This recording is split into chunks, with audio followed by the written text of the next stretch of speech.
Domain, Minister Jaishankar, Minister Payati. Can I thank you also again, Secretary Blinken, for being here with us.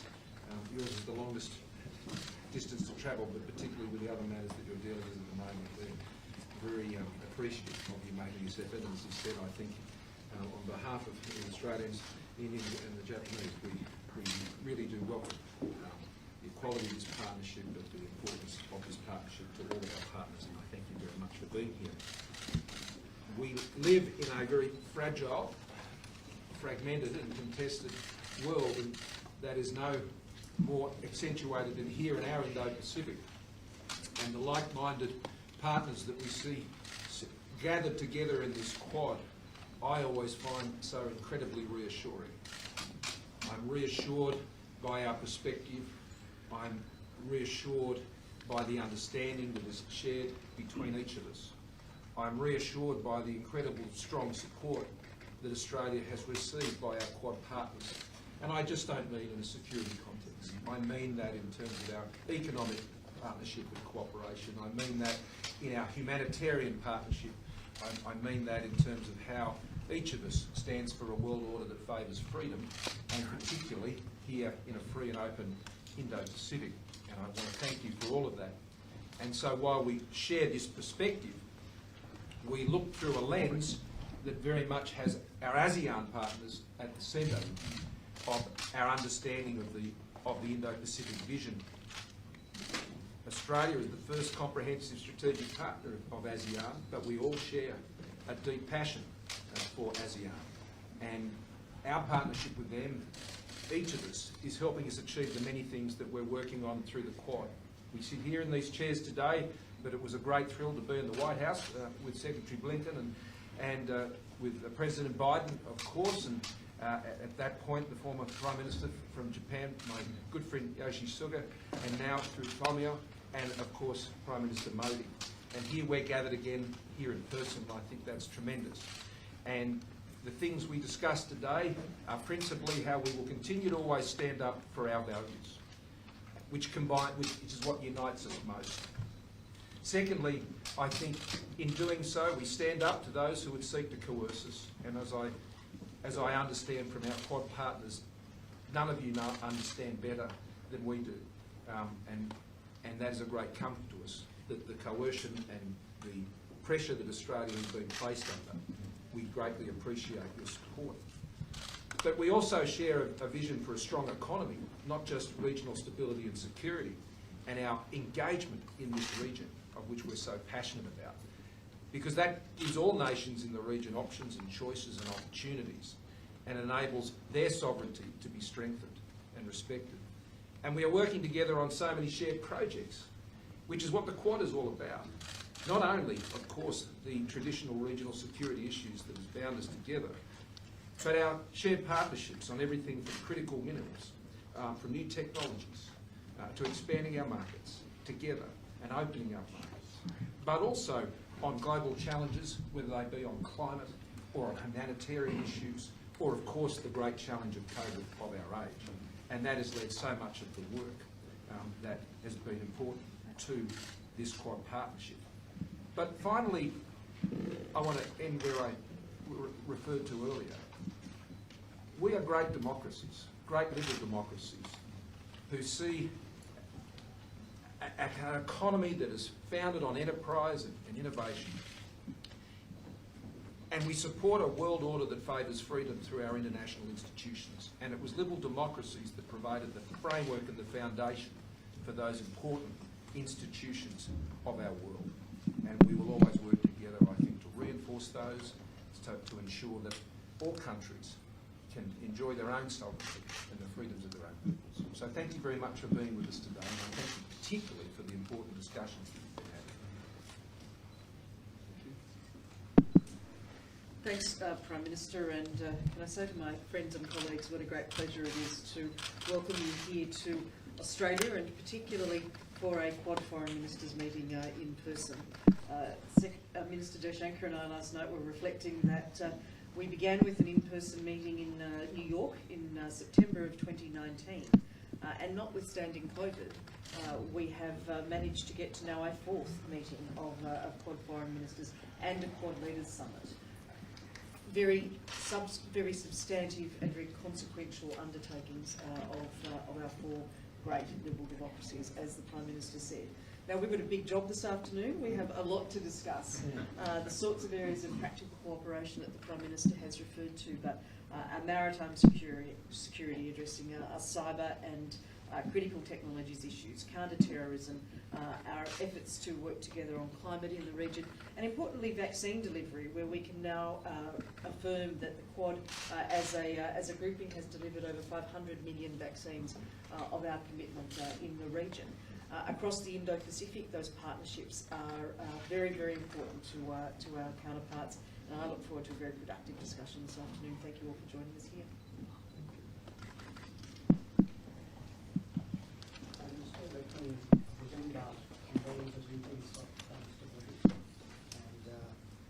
It's really a great pleasure to be here. This is my first visit to Australia in my current capacity as Prime Minister. It's very appropriate that it should happen for a Quad meeting, but of course we are meeting to have a bilateral tomorrow as well. In September, Prime Minister, you, our Prime Minister, President Biden, Prime Minister Japan, you collectively gave us guidance, laid out a vision for the Quad to go forward. I do want to assure you that we've all been at work very hard since then. I think today the meeting gives us an opportunity to review how much we have progressed on that vision that you have set out. I'm very confident that the pace, the progress that Quad has demonstrated in the last few years would only be accelerated in the time to come. Since I'm also here for a bilateral, I do want to recognize how much progress we have made in our ties in Australia. We have your trade minister today in India. I think my understanding is the discussions there have also been very positive.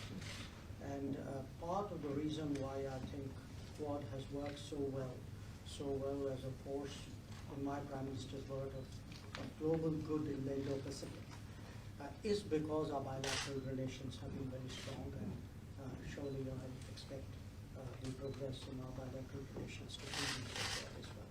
Once again, such a pleasure. Thank you. 今日は表敬の機会をいただき本当に感謝を申し上げます。この後ペイン外相の主催のもとでですね、日米豪印外相会議が開催されます。大変タイムリーに実況を得たもので、この豪州のイニシアチブ大変感謝をしています。I thank you for this precious opportunity today. After this meeting, we will be holding the Quad Foreign Ministers meeting under the host of Minister Payne. And I would like to thank the initiative of Australia for this extremely timely meeting. 岸田総理はですね、本年前半にこの我が国日本で、日米豪印ですね、首脳会合を開催できることを大変楽しみにしております。And Prime Minister Kishida is looking forward to hosting the Quad leaders meeting in Japan in the first half of this year. 日豪の二国間関係はこの1月に行っていただいた首脳テレビ会談、そして円滑化協定の署名を経てですね、さらなる高みに入ったと思っております。岸田総理は日豪関係のさらなる発展を大きく期待しておりまして、引き続き緊密に連携をしていきたいと思っております。本当にありがとうございます。Prime Minister, we have taken Japan-Australia relations to new heights with the leaders' VTC meeting in January and the signing of the reciprocal access agreement. The Prime Minister Kishida hopes to further develop our bilateral relations and wishes to continue to closely coordinate with you. Thank you so much. Thank Prime Minister, the risk of going last is that everything's already been said. Let me simply say, first of all, very warm greetings from President Biden to you. And we appreciate not just your hospitality in bringing us together, but your leadership in advancing the Quad over these past months. and demonstrating that our four democracies coming together can produce constructive, concrete results for all of our people, and indeed beyond. The vaccines that Maurice was talking about is just the most powerful example, but the agenda that you've given us through the last leaders meeting is one that we're determined to carry forward today, to continue to demonstrate that we're producing good results for our people, because ultimately that's what it's all about. I would just say that I think what's so striking to me as we get together is that this is a group of countries brought together not by what we're against, by what we're for. And what we're for, quite simply, is a free and open Indo-Pacific, the most dynamic region of the world with the fastest growing economies, half the world's population. People deserve to live freely. Countries deserve to have the freedom to work together and associate with whom they choose. And together we can demonstrate that we are effective in bringing benefits to all of our people. That's the spirit that we're conducting this in, and we're grateful for Australia's leadership. Thank you, Mr. Secretary. I think there were perhaps one or two questions. Mr. Secretary. They're all very polite. I can assure you that's not a habit I've often observed, but here they are. You've got them on their best behaviour. Mr. Secretary, do you fear that a confrontation with China in the Indo-Pacific is inevitable? Nothing is inevitable. I think that's, well, maybe the only thing that's inevitable in life is death and taxes, as is often been said. But beyond that, no. And having said that, I think we share concerns that in recent years China has been acting more repressively at home and more aggressively in the region, and indeed potentially beyond. But as I said, what brings us together, what unites us, is an affirmative vision for what the future can bring, but also a commitment to defend the rules-based system that we have spent tremendous time and effort building over these many years, wherever it's and by whomever it's challenged. So that's what we're focused on, and I think again, the relationship for all of us with China is among the most consequential and the most complex of any we have. I'll let my colleagues speak for themselves. But again, what brings us together is very much about the future that we're for and that we're trying to build together. Prime Minister Morrison, the Secretary Clinton was speaking just before about leadership. Are you concerned or frustrated that you were rolled in your own cabinet regarding the religious discrimination bill?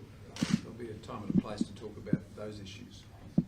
But I think the context, frankly, of what these four ministers are coming together today to focus on, that matter could not be, I think, put in the same league. What we're talking about here is a world that we have not seen like this for about 80 years. And we are working together to seek to shape a peaceful environment where all the countries in our region that we work with so closely can enjoy their sovereignty, to not be coerced, to be able to pursue their hopes and aspirations for them and their people. Just this week, the Foreign Minister and I met with the Foreign Minister of Lithuania, and we stand with them. They understand what's going on. Like those sitting around here today understand what's going on. And it's incredibly important that our plan as a government, as a country, has been to seek to work with as many like-minded nations as we possibly can. And that like-mindedness doesn't always necessarily relate to how our systems of government work, but a like-mindedness about an open and independent Indo-Pacific, a like-mindedness about free trade and the opportunity to have human rights observed in our region and to address the global challenges of COVID and climate. There's like-mindedness across many things, but the like-mindedness that unites the four of us is a like-mindedness built on being the most successful liberal democracies and indeed the largest in India's case. And that is how we I will continue to pursue the discussions today.